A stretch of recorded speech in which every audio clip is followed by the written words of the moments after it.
তো সেলফি তুলতে ইচ্ছুক, দেখতেছেন ওইখান থেকে আসতেছে না, ও দাঁড়ায় আছে শুধু দর্শকের আশা পূরণ করার অনেকেই জন্য। সেলফি তোলার জন্য হ্যাঁ। পিছন থেকে দৌড়াচ্ছে, এটা কেমন, মানে এটা একজন মানে হ্যাঁ, এটা খুবই আমার কাছে বরাবরের মতো ভালো লাগার বিষয়।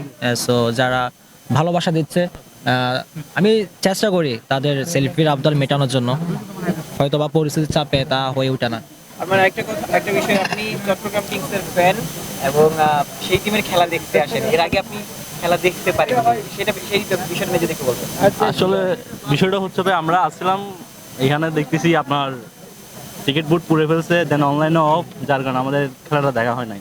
হ্যাঁ, এক্স্যাক্টলি কিন্তু এটাই ভাইয়া, এটাই এসেছিলাম। আর ভাইয়া, আর এখন খেলা শুরু হয়ে গেছে। হ্যাঁ ঠিক আছে, ওকে। তামিমের সাথে আপনি দেখা করতে চেয়েছেন, তামিমকে কি আসলে এখনো পর্যন্ত দেখতে পেরেছিলেন কিনা? না, তামিম ভাইয়ের সাথে এখন অব্দি দেখা হয় নাই, কালকে হয়ে যাবে ইনশাল্লাহ। কালকে আসছিলাম আপনার রংপুর বরিশালের খেলাটা দেখার জন্য, বাট হয় নাই। চট্টগ্রাম কি আর জিতবে? হ্যাঁ, অবশ্যই জিতবে, চট্টগ্রাম চ্যাম্পিয়ন হবে আশা রাখছি।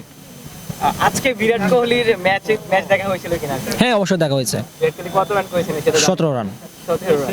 আচ্ছা, এই পর্ব শেষ, আজকে ঢাকা শেষ, যখন চট্টগ্রাম পর্বে যাবে তখন আসলে তামিমের সাথে দেখা করতে।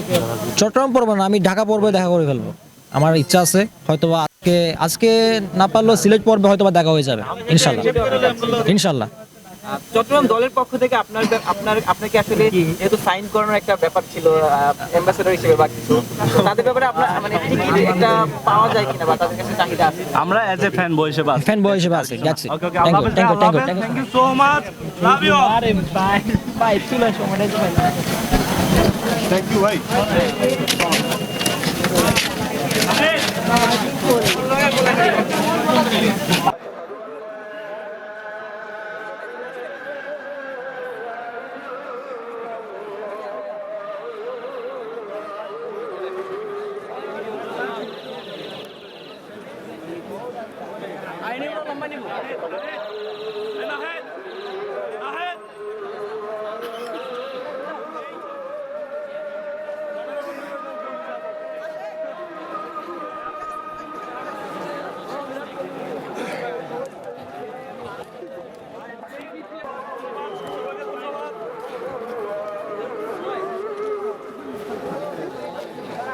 একটা ভালো ক্যামেরা দেন, আমি সবার সাথে খুশি, আপনারা রাগ করে নেবেন।